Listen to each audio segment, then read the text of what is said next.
Então, pessoal, boa noite, tudo bem? Boa noite. Pessoal, bem-vindos. Vamos iniciar nosso seminário de hoje. O tema de hoje a gente vai falar um pouco sobre exercícios físicos e cognição.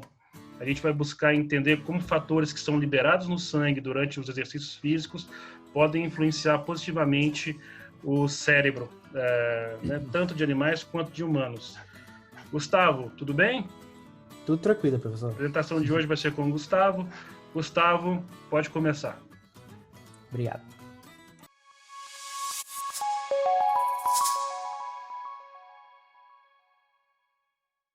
Bom, meu nome é Gustavo, sou aluno do professor Dr. Mauro Cunha Xavier Pinto, sou aluno de doutorado do Neurolab, no programa de pós-graduação em Ciências Biológicas da UFG. E hoje eu vou apresentar um artigo da Science, intitulado A transferência de fatores sanguíneos são benéficos, trazem efeitos benéficos do exercício físico sobre a neurogênese e a cognição de animais idosos ou de cérebros idosos. É um artigo de um grupo de pesquisa da Califórnia, de São Francisco, onde o seu pesquisador principal, o Saul Villeda, ele é um pesquisador que trabalha na linha de pesquisa muito de neuroregeneração e neurogênese, associado ao exercício físico e esse processo de restauração desse sistema. Bom, então, primeiramente, para abordar os pontos centrais do artigo, é importante falar um pouco sobre o envelhecimento, que é um processo natural que ocorre na nossa vida, em que, a partir do envelhecimento, nós temos um declínio da saúde como geral, e um aumento ou aparecimento de alguns distúrbios metabólicos, cardíacos ou neurológicos. Então, o que buscamos fazer é tentar reduzir esses danos e ter não um declínio da saúde ou uma evolução da saúde de maneira positiva com a idade. E uma das ferramentas que o artigo aborda e que é bastante explorado na literatura e que interfere num envelhecimento saudável é o exercício físico. Portanto, o foco principal, o objetivo, o ponto em que o artigo foca é justamente o efeito do exercício físico sobre alguns fatores sanguíneos e esses fatores sanguíneos presentes no plasma acarretando na melhora ou no aumento da neurogênese em animais idosos e padrões de memória e aprendizado sendo melhorados com esse objetivo. Então, o artigo ele foca no tratamento desses animais com algumas proteínas e alguns fatores sanguíneos que eles identificaram como sendo importantes nesse processo de regeneração do sistema e eles observaram com esse tratamento um aumento da neurogênese e da memória melhoradas desses animais idosos. Basicamente, ele trabalha com uma proteína chamada GPLD1, ou também glicosilfosfatidil-inositol, associada a uma fosfolipase D1, que é uma enzima, é uma proteína praticamente que ela realiza a regulação de uma outra proteína importante presente na membrana celular, que é a GPI. Essa GPI ela atua na ancoragem de algumas proteínas e alguns fatores sanguíneos importantes, e quando há uma superexpressão da GPLD1, ela faz com que essa proteína GPI seja hidrolisada, ou catalisada, e libere esses fatores e essas outras proteínas ancoradas na circulação. Então, ele traz como proteína principal desse trabalho a GPLD1, associando o benefício do exercício físico, tanto em fatores vindos do tecido adiposo, do tecido hepático principalmente, e também ele relaciona com o exercício físico. Então, você tem inúmeros desses fatores atuando no cérebro, principalmente em regiões como o hipocampo, melhorando a neurogênese dessa região e trazendo melhorias na cognição e memória desses animais. Só para tirar uma dúvida, então, o seguinte, pode voltar um slide? Então, só para tirar uma dúvida, a GPLD1, ela vai, então, atuar sobre A A GPI. glicosylfosfatidilinositol, que é um fosfolípide de membrana, certo? Isso. E ao fazer isso, as proteínas que estão ancoradas nesse fosfolípide de membrana, elas vão ser liberadas no sistema, é isso? Isso, exatamente. Tá certo. Esse é o foco do mecanismo de ação da GLP-1. Ok. E aí esses mediadores químicos que vão ser liberados, eles vão sinalizar dentro da célula ou não? Sim, você vai ter. Ele fez um estudo no trabalho, tanto de sinalização downstream, né, ou via abaixo, e também via acima. E também ele vê a consequência dessa sinalização em outras proteínas que podem gerar esse efeito positivo no sistema nervoso. Perfeito. Bora lá. Então, como é que ele trabalhou, né? Ele trabalhou com animais C57, ele trabalhou com cerca de 120 animais, machos, e divididos em 2 grandes grupos por idade, né? Foram animais jovens ou adultos, de 7 meses, e animais idosos com 18 meses. Ele dividiu, então, esses animais em 4 grupos. É um grupo de animais adultos exercitados e adultos sedentários, e outros 2 grupos, né, de idosos exercitados e idosos sedentários. Então, o plasma desses animais, tanto dos animais exercitados e sedentários, foram coletados, e ele realizou algumas análises de Western blot, espectrometria de massas, né, com foco em análises de proteínas, né, de proteômica, e também ele realizou um pool desse plasma para o tratamento desses animais, de animais idosos, para a gente ver o efeito justamente dessas proteínas circulantes no plasma. Então, os animais idosos eles foram tratados com esse pool por via intravenosa 8 vezes ao longo de 24 dias. Nos resultados eu vou mostrar uma esquemia, um pouco do delineamento para ficar mais claro. E essas injeções foram feitas numa dose de 100 microlitros por injeção.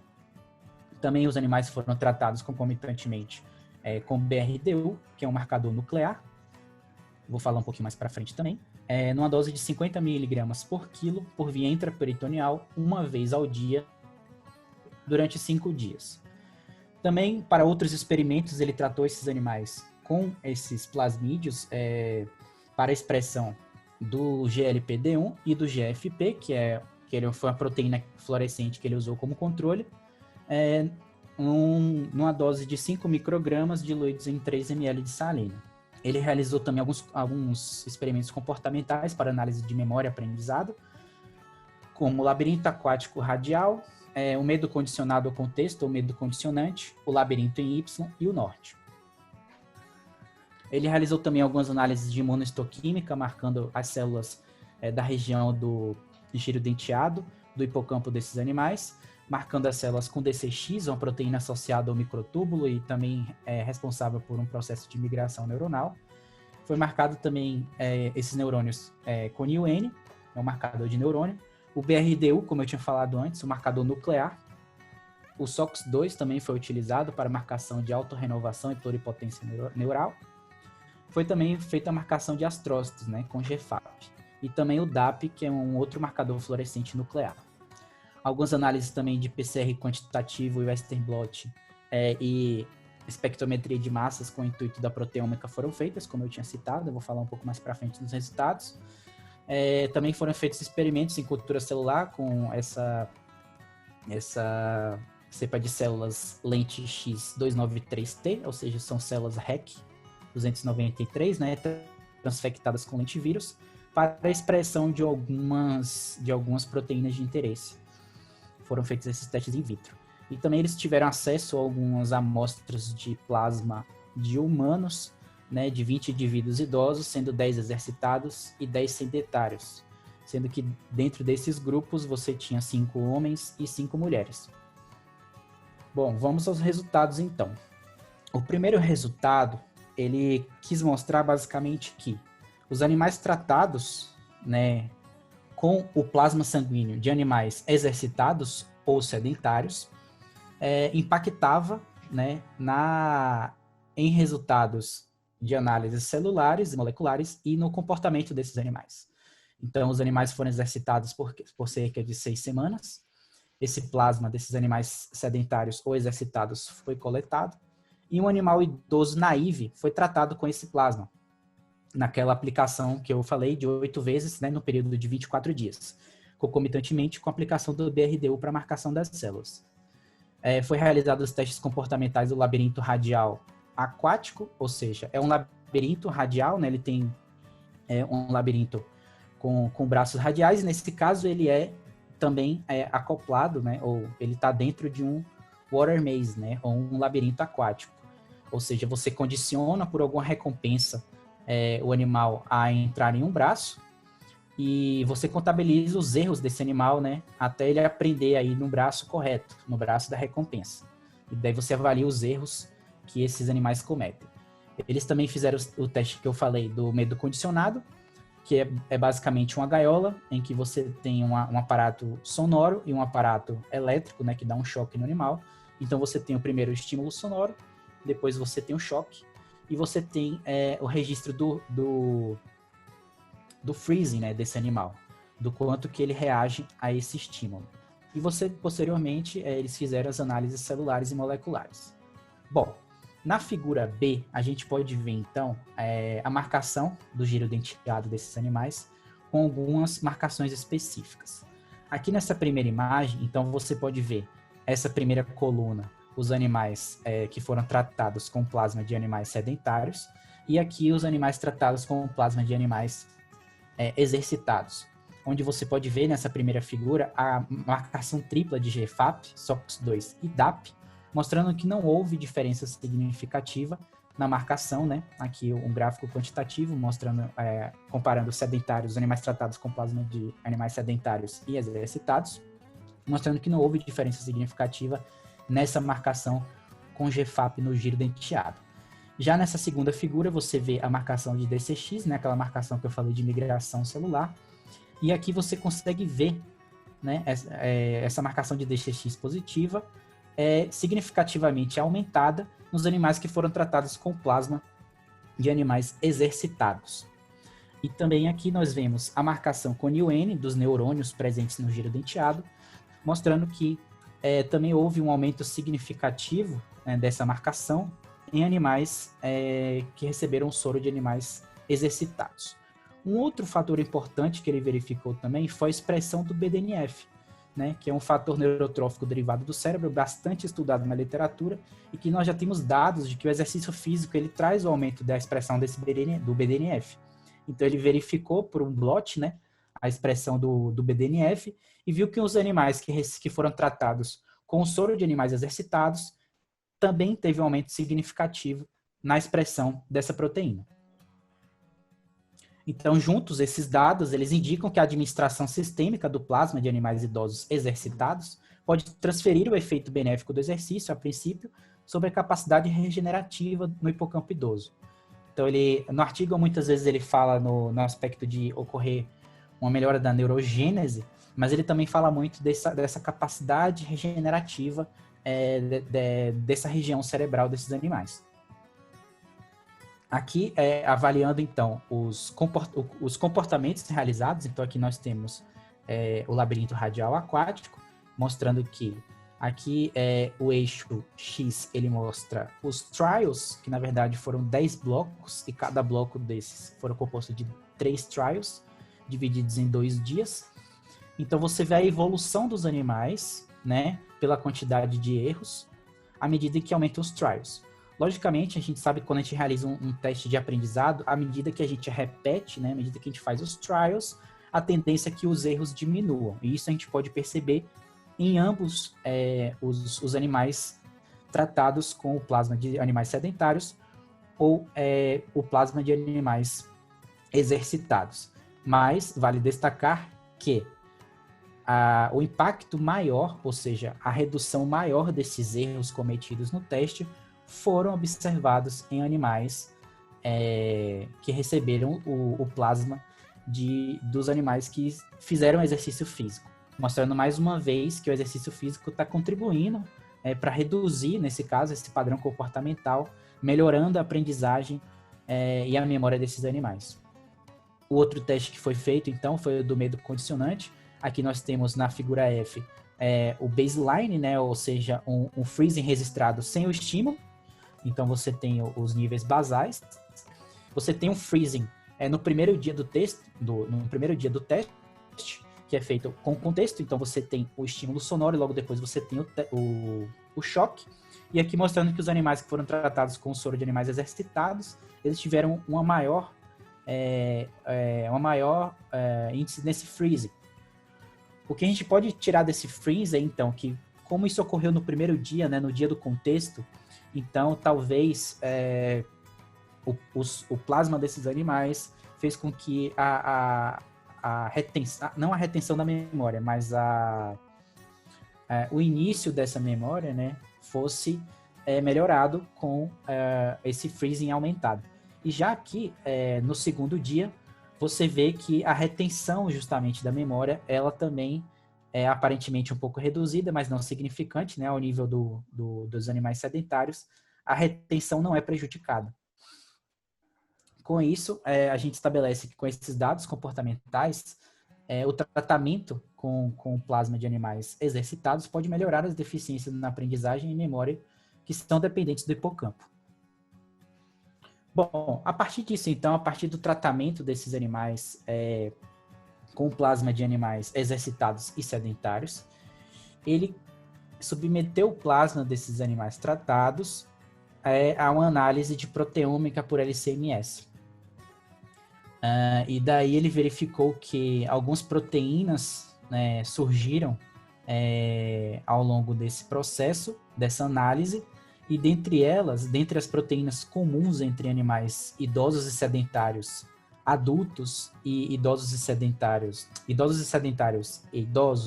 e sedentários exercitados maduros, nós tivemos cerca de 12 proteínas em comum que ele encontrou. E dentre essas 12 proteínas, ele verificou que 2 proteínas, né, justamente o GPLD1 e essa POM1, foram responsáveis por processos mais contundentes no sistema, né? Por se envolver em processos biológicos mais contundentes. Então, ele adotou essas 2 proteínas como sendo as principais, mas né, nas figuras principais do artigo, ele focou na GPLD1, que ele viu que tinha uma atividade mais intensa. Se vocês quiserem ver depois os dados sobre a POM1, está no material suplementar do artigo. Então, ele relacionou essas 2 proteínas, né, com alguns processos biológicos, né, como a regulação positiva de transporte, a resposta a hormônio e outros fatores. Daí, então, ele fez uma análise de blot desses animais para verificar justamente a expressão dessa proteína comparando animais sedentários e animais submetidos ao exercício físico. E o que eles viram é que os animais submetidos ao exercício físico, né, os animais idosos submetidos ao exercício físico, tinham uma expressão maior dessa proteína, da GPLD1. E também foi encontrado em animais adultos, num nível maior, mas o foco é justamente ao submeter ao exercício físico nesses animais, há uma expressão mais acentuada dessa proteína. E com isso, ele correlacionou a expressão dessa proteína. Então, aqui nós temos 2 gráficos de correlação. Né? Ele correlacionou a proteína GPLD1 com o comportamento do labirinto radial, mostrando que, não sei se vocês estão conseguindo ver, mas as bolinhas estão de 2 cores. Os sedentários estão em preto e os exercitados estão em azul. Mostrando que à medida que a concentração da proteína aumenta,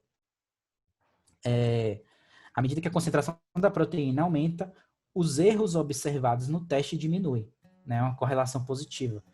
Já ao analisar o freezing, nós vemos a mesma maneira, né? Analisando principalmente o freeze de aquisição, né, da memória no primeiro dia. Então, vemos que à medida que aumenta a expressão dessa proteína GPLD1, você aumenta a porcentagem de freezing desses animais. Eles também, como eu tinha dito, eles receberam um material do plasma de humanos saudáveis, né, sedentários e exercitados. E ele verificou também que nos humanos exercitados, né, os humanos ativos, eles também possuem uma expressão maior dessa proteína GPLD1 circulante. Então, esses dados identificaram que o GPLD1 é como um fator sanguíneo circulante induzido pelo exercício em camundongos idosos e humanos, com relevância potencial para a função cognitiva em camundongos. Volta. Uma coisa que eu acho que é bem interessante aqui é o seguinte: olha como o controle dos animais que você utiliza no experimento pode gerar para você resultados muito interessantes. O fato dele mapear os animais, tanto com os dados do comportamento, quanto com os dados da expressão de GPLD1, faz com que, ao final do experimento, consiga fazer uma correlação entre a expressão da proteína e o comportamento. Da expressão da proteína e o comportamento. E aí, com isso, você consegue traçar uma correlação. Eu acho que esse tipo de experimento é muito simples e muito interessante. E a única coisa que requer para você fazer esse tipo de análise é o controle dos animais. Você só precisa saber qual animal que foi para o comportamento e teve uma determinada performance, e depois fazer uma análise das proteínas desse animal. E com isso você consegue fazer uma análise do blot, né? Então você consegue fazer a análise da proteína e fazer uma correlação. Ou então, no caso de proteômica, você pode fazer análise de redundância, né? Análise de PCA, para você conseguir extrair informações, por exemplo, qual proteína estaria relacionada àquele determinado comportamento. Sim. Então, por isso que esse controle ele é interessante, e isso está ficando cada vez mais comum nos artigos. Então, eu acho que é uma tendência que a gente pode seguir, tá? Sim, porque eu achei muito interessante esses gráficos de correlação, porque é um modo de você linkar as informações que você tem da bioquímica com o comportamento, porque às vezes você coloca no artigo, mas às vezes a pessoa que está lendo, ele não vê o link entre o que você fez na bioquímica, o que você verificou de expressão dessas proteínas e o efeito no comportamento que você observou.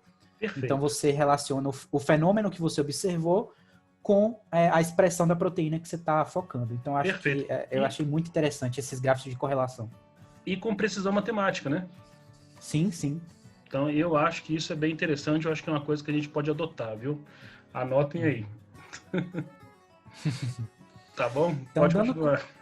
Então, dando continuidade, após ele ter feito isso, ele quis verificar, então, se o tratamento per si dessa proteína, ou seja, apenas o tratamento dos animais com o GLPD1, provocaria também os mesmos efeitos positivos observados com o tratamento com plasma desses animais. Então, aqui nas figuras A e B, nós vemos na figura A, a gente vê uma PCR quantitativa, mostrando, né, a expressão dessa proteína em diversos tecidos, onde mostra que no fígado realmente há uma expressão maior dessa proteína.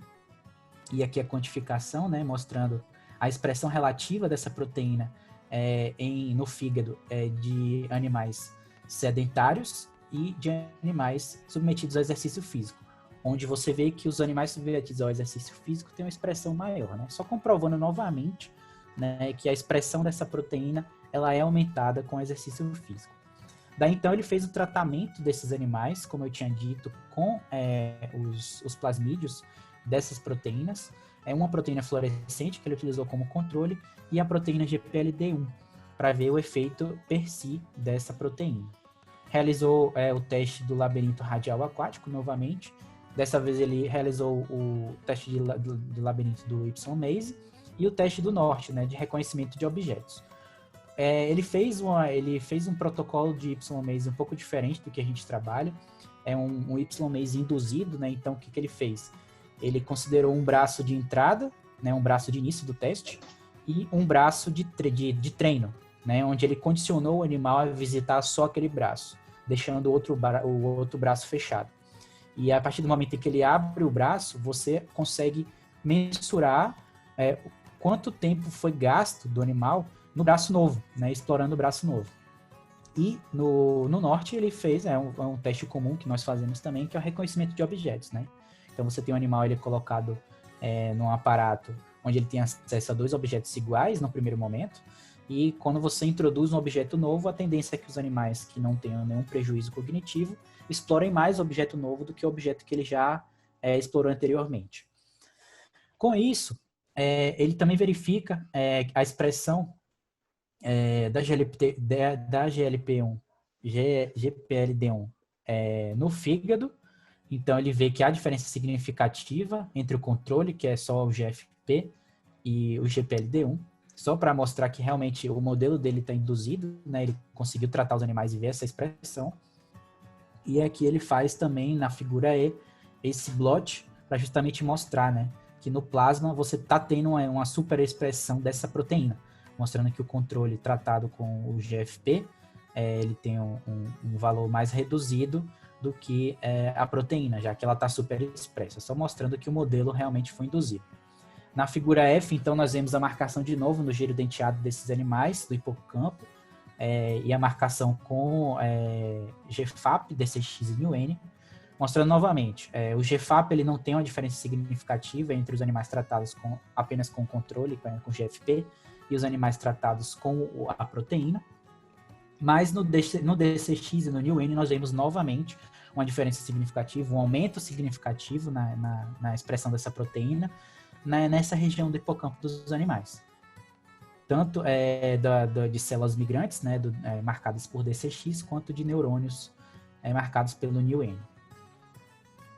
Então ele realizou os testes comportamentais, como dito antes, e novamente ele observou uma redução do número de erros, né, dos animais que tiveram a superexpressão do GLPD1, né, tratados com GLPD1,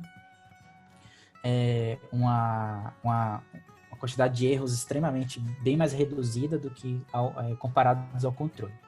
No teste do labirinto em Y condicionado, né, ele verificou então que os animais também que tinham essa superexpressão tratados com GLPD1 passaram mais tempo, tiveram uma porcentagem maior de tempo na exploração do braço novo do aparato, em comparação com os braços de treino, né, os braços condicionados e, o braço de início. E também o teste do norte, ele verificou que os animais, né, com a superexpressão da proteína, tratados apenas com a proteína, passaram uma porcentagem de tempo maior explorando o objeto novo no teste do norte. Juntos, esses dados, então, indicam que o aumento seletivo das concentrações sistêmicas de GLPD1 derivadas do fígado é suficiente para melhorar a neurogênese desses animais, ou aumentar a neurogênese desses animais, e a função cognitiva no hipocampo desses animais idosos. Bom, então o que ele fez agora? Agora ele pegou o plasma desses animais tratados com GLPD1 e fez uma outra análise de proteômica. Aí dessa vez ele analisou, né, quais outras proteínas envolvidas em cascatas downstream ou upstream estavam relacionadas com a expressão dessa proteína. E daí aqui na figura A nós podemos ver um heatmap mostrando em azul uma superexpressão e em verde uma expressão reduzida, né? Mostrando então aqui na coluna da esquerda os controles e na coluna da direita os animais tratados com o GLPD1, mostrando uma série de proteínas que foram encontradas, né? Relacionadas a vias downstream, principalmente. E ele identificou 2 proteínas, né, de plasminogênio, associada com a coagulação sanguínea, e da vitronectina, uma outra proteína também que constitui matriz extracelular. Ele viu que nos animais tratados com GLPD1 você tem uma suprarregulação dessas proteínas, né? Então ele viu que os animais tratados com GLPD1 tiveram a redução dessas proteínas, dessas outras proteínas downstream. E aqui na figura D, né, ele viu outras proteínas também associadas a essas vias downstream após o exercício físico. Não só relacionadas ao GLPD1 per si, mas também associadas ao exercício físico. A técnica de proteômica, então, nos mostra, né, uma série de proteínas que a gente pode identificar e quais vias estão sendo afetadas pela expressão ou não de uma proteína específica.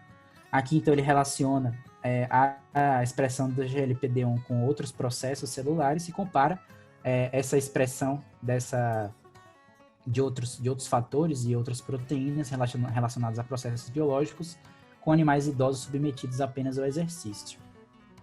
E daí, então, esses dados nos mostram que mudanças sistêmicas nas cascatas de sinalização downstream, né, da clivagem do substrato, que é ancorado pelo GPI, correlaciona-se com os efeitos benéficos do GPLD1 e do exercício.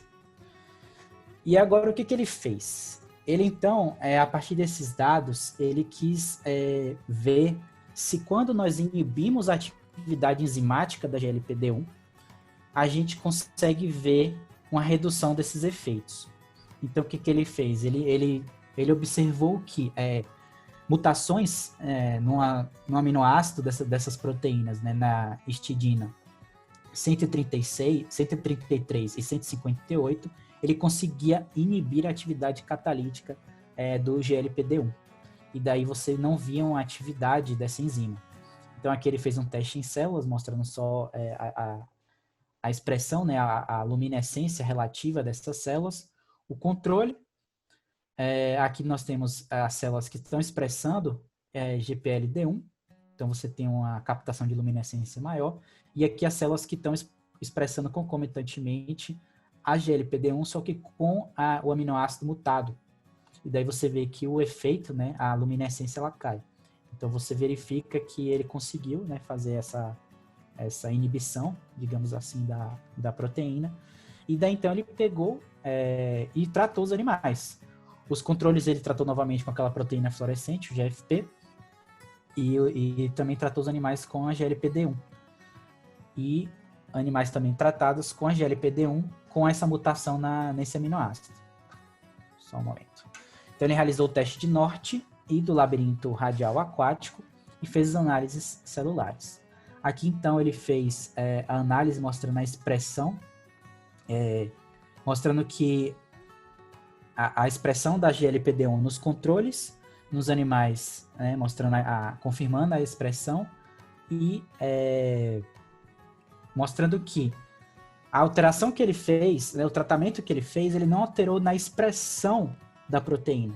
Então você tem os animais tratados apenas com a GLP-1, você vê, né? Obviamente, a expressão do plasma, no plasma dessas proteínas. E os animais tratados com o GLP-1 com essa mutação, eles não afetam a expressão. Você continua vendo a expressão dessa proteína. O que vai afetar é a função, né? Vai ter uma queda da função dessa proteína. Novamente, ele verificou se há uma redução do BDNF, né, quando você trabalha com a mutação desse aminoácido, e ele viu que também não houve diferença significativa entre o GLP-1 com esse aminoácido mutado e o GLP-1 per si. Apenas a diferença entre o controle, porque, obviamente, a gente viu anteriormente que o GLP-1 per si ele também aumenta o BDNF, a expressão do BDNF nesses animais. Então, ele verificou agora, né, se essa inibição da GLP-1 afetaria na marcação dessas células, tanto na migração celular quanto na marcação desses neurônios. Ele verificou que sim, né? Nos astrócitos, a gente novamente não vê essa alteração, mas, né, na migração celular e nos neurônios, nós vimos antes essa diferença significativa, né, entre o GLP-1 e o controle, como vimos anteriormente, aumentada. Mas quando há inibição dessa proteína, da GLP-1, você tem uma redução da marcação dessas células, mostrando que há um prejuízo, né, quando essa proteína não funciona corretamente. Ele fez o teste do Norte e também verificou, né, uma redução entre os animais que tiveram, uma redução discreta, mas ainda assim uma redução dos animais que tiveram o bloqueio dessa proteína.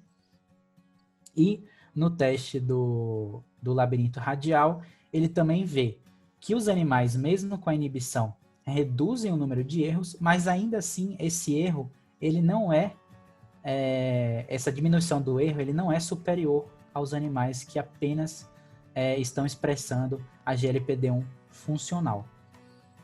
Então, esses resultados indicam que a atividade enzimática da GLPD1 sistêmica, derivada do fígado, é necessária para os seus efeitos no hipocampo envelhecido, ou de animais idosos, e são consistentes com as cascatas de sinalização ativadas após a crivagem do substrato ancorado pela GPI, como possíveis mediadores moleculares desses efeitos benéficos. Tá, então, a conclusão do artigo é que os dados mostram que os efeitos benéficos do exercício no cérebro de animais idosos podem ser transferidos através da administração de componentes sanguíneos. Foi identificado o fator derivado do fígado, GLPD1, como um desses fatores, e suspeitamos, né, ou seja, os cientistas suspeitaram que eles também possam participar de cascatas de sinalização ativadas pela atividade de clivagem desse substrato ancorado à GPI. E os resultados identificam um eixo, né, que eles consideraram o eixo de estudo deles, o eixo fígado-cérebro, pelo qual os fatores circulantes do sangue conferem os efeitos benéficos do exercício na velhice. Sendo assim, os dados levam à possibilidade de que os efeitos benéficos do exercício possam ser amplamente promovidos nos tecidos através de fatores sanguíneos circulantes. Bom, minha apresentação do artigo era essa. Espero que tenham gostado da apresentação e que tenha sido claro. E estou disposto a tirar dúvidas agora e a gente pode discutir um pouco mais também.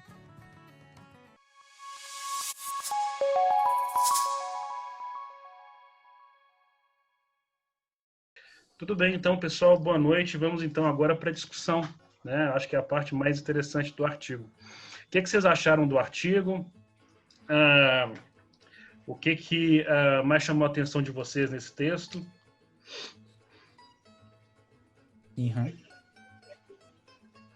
Particularmente, o que eu acho interessante desse tipo de estudo é que ele abre margem para você estudar, fazer a mesma abordagem usando metabolômica.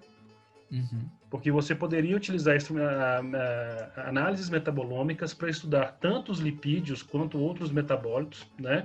E aí você faz o estudo de grupos sedentários e submetidos à atividade física em animais jovens, faz a mesma coisa para animais idosos, faz um estudo de metabolômica para entender o que é diferente entre os dois grupos, né? Dali você seleciona alguns compostos. Depois você estuda o que é correlacionado entre essas duas subpopulações que você estudou, certo? Uhum. Da mesma forma que ele fez para a proteômica, seria possível fazer isso com a metabolômica e muito provavelmente você encontraria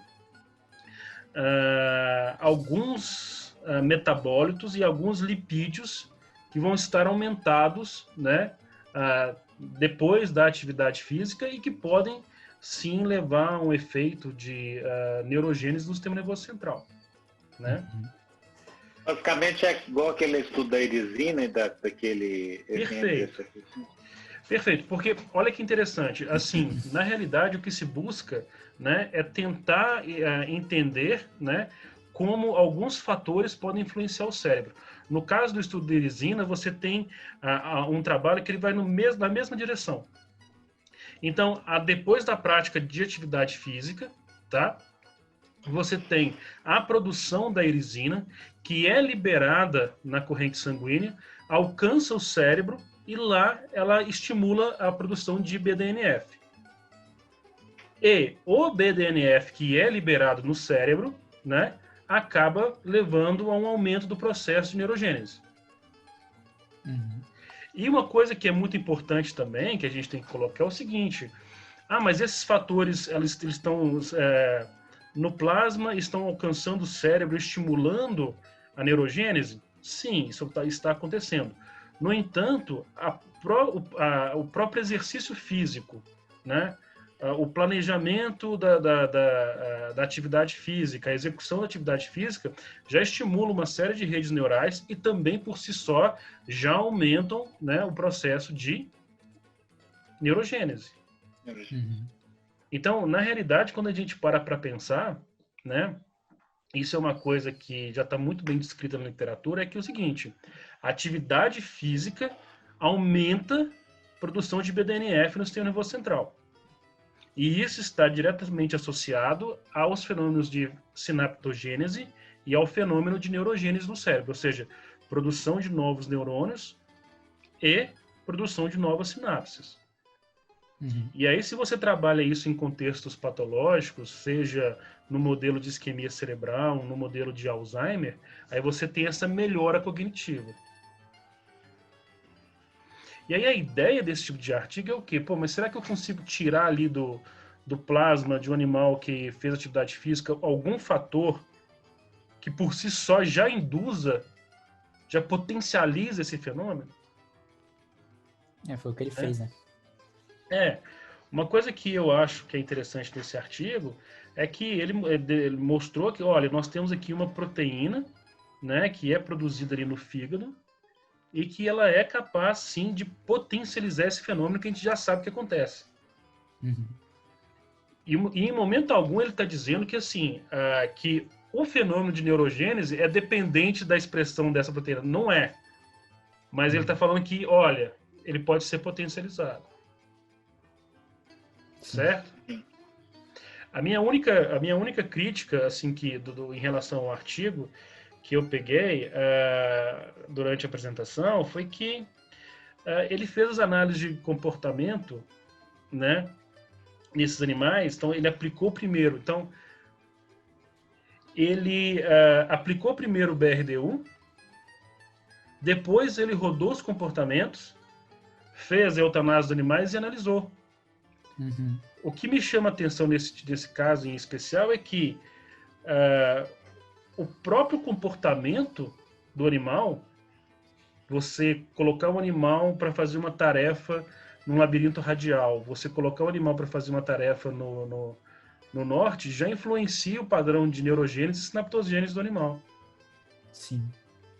Então, se você coloca o BRDU no animal e faz o comportamento depois, você acaba tendo um viés no seu trabalho.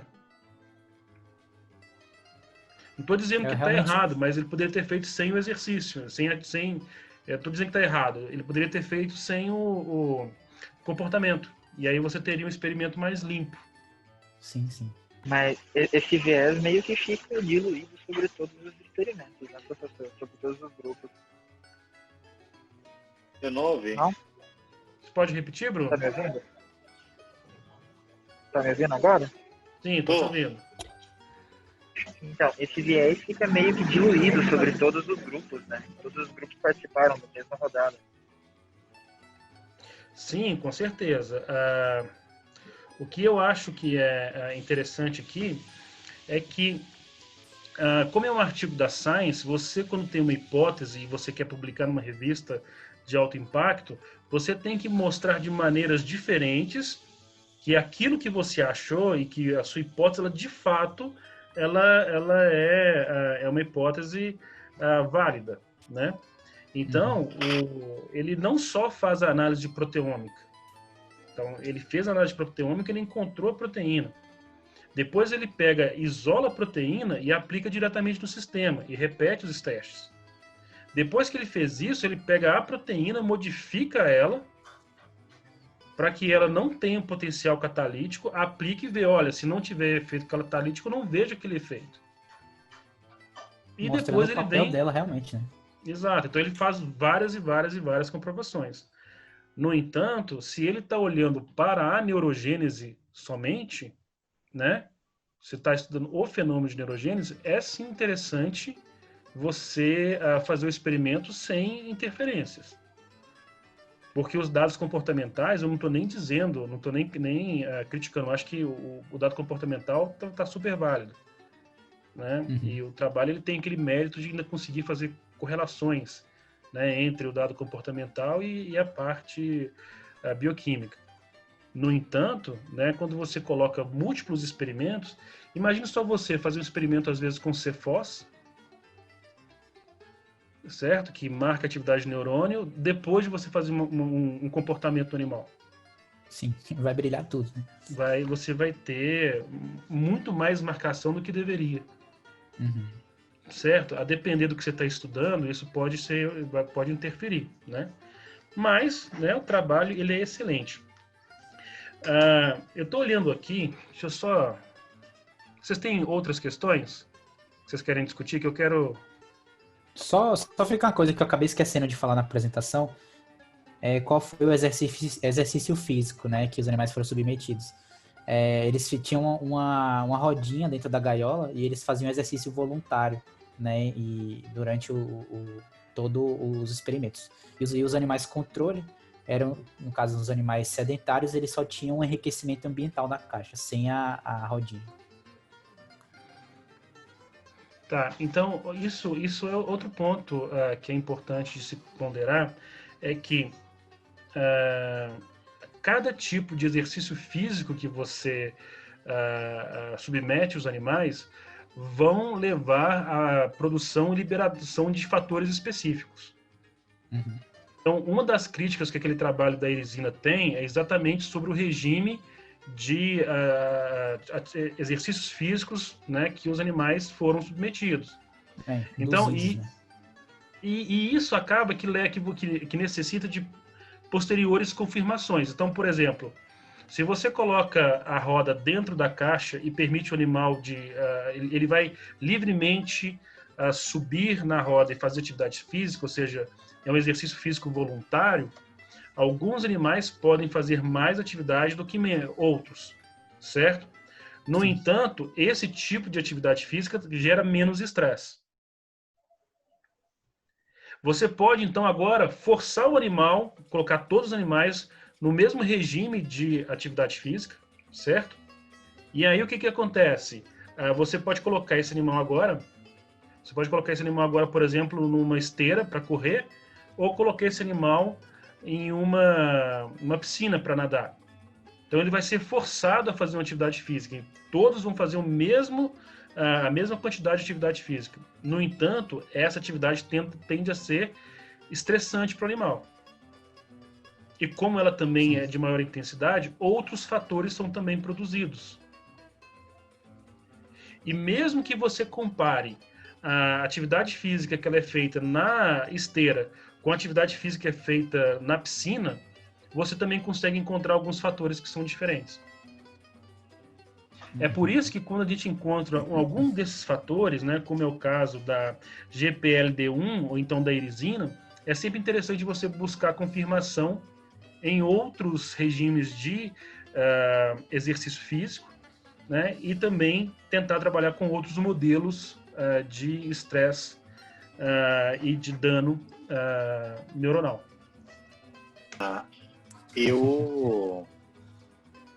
Esses estudos, né, que tem avaliado fatores que têm interferência em neurogênese e tudo mais, seja erisina, e no caso agora desse GPLD1, chama atenção bastante para outros órgãos que a gente estuda e que nem sempre a gente percebe se é uma alteração daquele órgão vai ter uma propensão para um desfecho ruim, no caso que eu digo uma doença ou uma disfunção, né, cerebral, talvez até mesmo demências. Vamos colocar aí. Você chegou a ver alguma coisa em relação a essa enzima que foi estudada aqui e essa relação fígado-cérebro? Então, eu tentei até procurar alguns artigos que mostrassem realmente como é que funciona a via dessa proteína e realmente eu não encontrei. Assim, um artigo que mostrasse uma figura vendo como que atuaria essa proteína na função hepática. Então, realmente, eu não encontrei se algum prejuízo, se alguma doença hepática ou algum outro prejuízo possa prejudicar essa via e essa proteína. Mas eu acho que, consequentemente, se você tem um dano num órgão em que você tem uma maior expressão dessa proteína, vai reverberar lá na frente, né? Então, eu acho que eu não encontrei realmente, mas eu acho que pode influenciar sim. Porque assim, eu do ponto de vista clínico, eu penso, o paciente então ele tem uma alteração hepática, ok. O que eu tenho que vigiar para ele no follow-up? O que eu tenho que vigiar ao longo prazo? Será que ele vai ter uma evolução pior do ponto de vista de função do sistema nervoso central? Será que não? E olhando para, assim, aparentemente, quando você olha para uma grande parte das doenças hepáticas, a não ser quando você tem lesão urêmica específica, né? Ou alguns tipos de doença de Wilson, por exemplo, que você tem lesão direta neuronal, você não vê uma relação tão direta assim entre uma disfunção e um declínio cognitivo precoce, por exemplo, entendeu? Além disso, outra coisa que ele viu também foi a questão da interferência de elementos da coagulação, que também são produzidos em grande parte são produzidos pelo fígado, e também chama atenção para isso, novamente para esse link, né? Fígado, cérebro ou outros organismos, ou outros órgãos com o cérebro. Eu falo isso porque aqui está muito legal, porque a gente está pegando o ratinho idoso e tudo mais. Mas eu penso, vamos pegar um atleta. O atleta está lá, fez todo exercício, ok. Em tese, a produção dessa proteína no fígado dele, em tese, aparentemente, se a gente pensar na maior parte dos modelos, ela vai ter uma expressão aumentada e isso vai ajudar ele no futuro. Mas se a gente faz ele fazer exercício, depois ele parou, tipo, não é o Zidane. A gente tem um Zidane que fazia exercício e continua fazendo exercício. Tinha que fazer exercício, Dr. Mauro, atleta, entendeu? Jogador de futebol, ex-atleta. Foi ficando mais velho. Ex-atleta, né? Isso, aí vira um ex-atleta. O desfecho dele vai ser pior? Não vai ser pior? É muito curioso pensar isso, porque isso levanta, pelo menos do ponto de vista clínico, porque do ponto de vista clínico, você quer saber, você quer prever, você quer determinar prognóstico o melhor possível. É bem interessante isso. Yanni, você já ouviu falar sobre parabiose? Parabiose? Não. Isso, parabiose. Isso. Não. Inclusive, eu acho que ele até fala bem na introdução, que eu acho que ele cita. Já ouviu falar sobre parabiose? Não. Cara, é muito interessante. Tem um trabalho publicado por um pesquisador da Universidade de Stanford. Acho que é de 2016 ou 2017. O pesquisador ele chama Tony Wies-Correy. Ele é alemão, mas ele trabalha na Universidade de Stanford. O experimento dele foi bem interessante. O que ele fez? Ele pegou um animal idoso e um animal jovem, e aí ele conectou o sistema circulatório desses dois animais, que é esse processo que é chamado de parabiose. E depois ele foi estudar o cérebro desses animais depois de algumas semanas. Então, os animais ficaram costurados e os seus sistemas circulatórios ficaram conectados, certo? Depois de algumas semanas, o cérebro do animal jovem envelheceu e o cérebro do animal idoso rejuvenesceu. Então, ele conseguiu pegar esses marcadores de neurogênese, que a gente viu nesse artigo agora, e ele conseguiu observar que o sangue do animal jovem, era só um animal jovem, conseguiu rejuvenescer o cérebro do animal idoso. Posteriormente, o que eles fizeram foi buscar uma série de fatores no sangue, né, para tentar diferenciar o sangue do idoso do sangue do animal jovem e tentar buscar quais seriam os fatores que levariam a esse processo de neurogênese. Na época, se eu não me engano, eles conseguiram selecionar 2 ou 3 fatores. A gente pode trazer esse artigo na próxima semana ou nas próximas semanas. É um artigo bem interessante. E esse artigo ele teve um impacto tão importante, né? Ele foi publicado à época, se eu não me engano, na Science, então ele também teve um impacto muito, muito forte, que muitas pessoas nos Estados Unidos começaram a comprar sangue para as pessoas jovens e fazer tratamento com plasma. Isso eu tinha ouvido. Então, é esse trabalho, cara, que fizeram de parabiose, e é interessante que gerou aí uma série de vampiros modernos, né? Agora, eu acabei de jogar aqui no Google para dar uma olhada, e curiosamente, as pessoas que também fizeram, uma das pessoas que fizeram o estudo nesse sentido, de parabiose foi exatamente o correspondente do artigo que a gente está apresentando, que é esse Saul Vileda. Pois é, então. Ele continuou, né? Continua buscando aí fatores. Ele não quer morrer, entendeu? Ele quer ficar para sempre. Então, é um artigo muito legal. A gente pode trazê-lo na próxima semana. E aí a gente pode também discutir um pouquinho mais sobre esses fatores que são produzidos, né? Ou durante a atividade física, ou no corpo do jovem, né? Que está ausente no sistema do idoso, ou que está ausente no sistema do sedentário, que podem, né, favorecer esse processo de neurogênese.